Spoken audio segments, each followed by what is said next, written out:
that's definitely very fair. I like the fact you mentioned about how he didn't really overpay for players. I agree with that.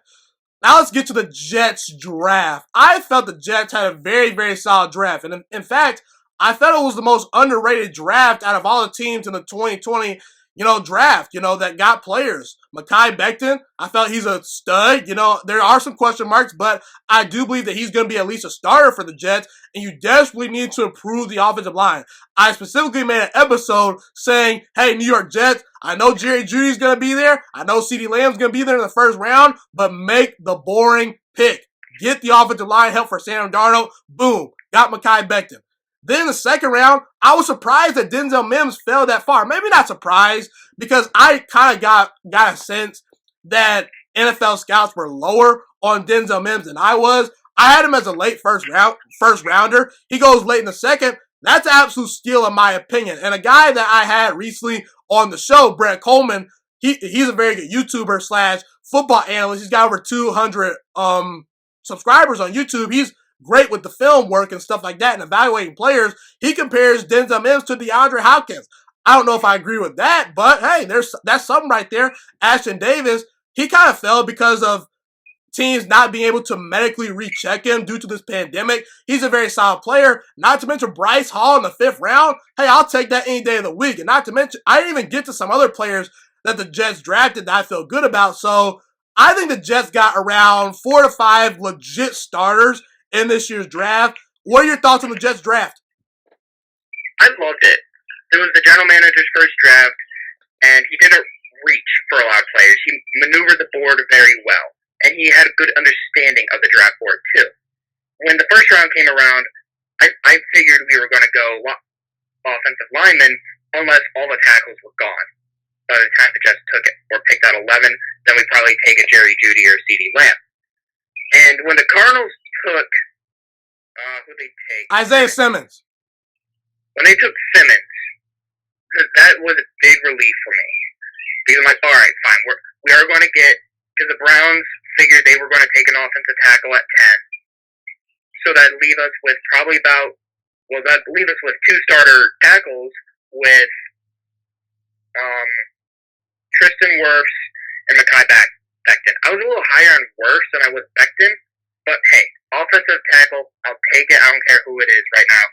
All 4 of those guys were starters, or instant starters in this league. Andrew Thomas, Jedrick Wills, who was my number 1 tackle, and Mekhi Becton, Tristan Wirfs.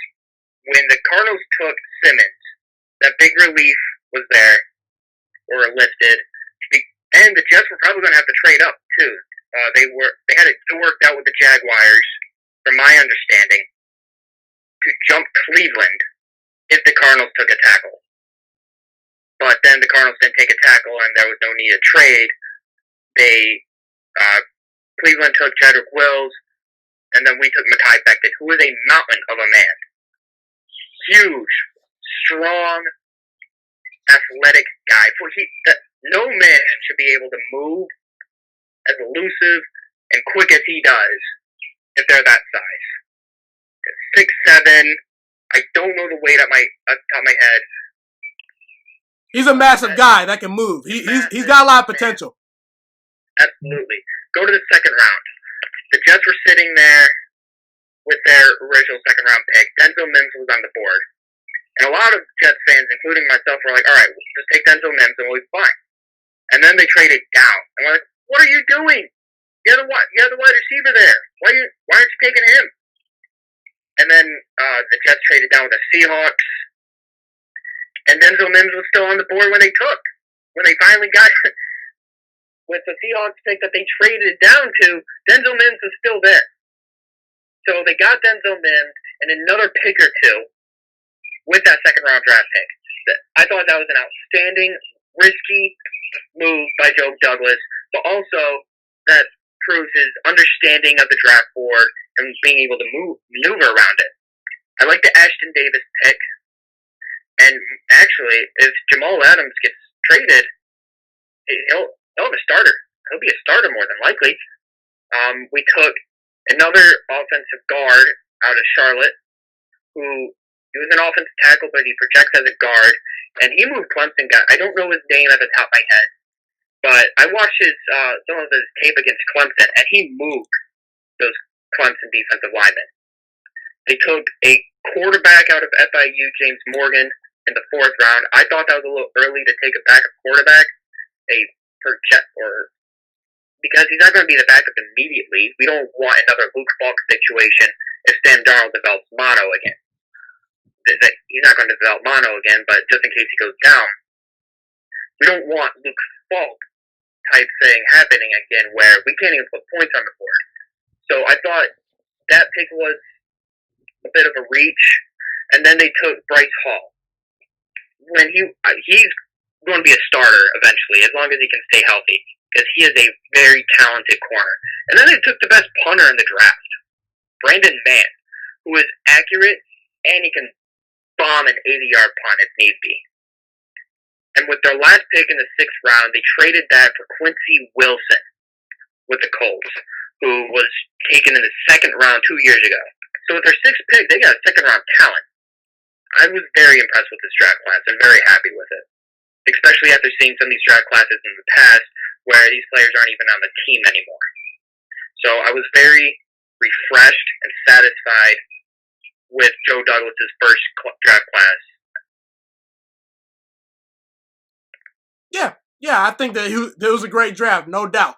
Thank you so much for watching this video today. Please also note that the Juice Alert Sports Podcast is not just a YouTube channel. It is available on all podcasting platforms, including Spotify, Google Podcasts, iTunes, and Apple Podcasts. Also, if you enjoyed this video, be sure to like, comment, subscribe, and share this content with all your friends. This podcast is my favorite thing in the entire world right now. It is my passion. And I want more people to listen to this podcast. I really want this podcast to grow. Also, a fun fact about me is that I want to go into the sports broadcasting and media world once I graduate from the University of Toledo, a college in Northern Ohio. I currently am a freshman there right now. I am looking to become one of the next great sports broadcasters and analysts out in the world.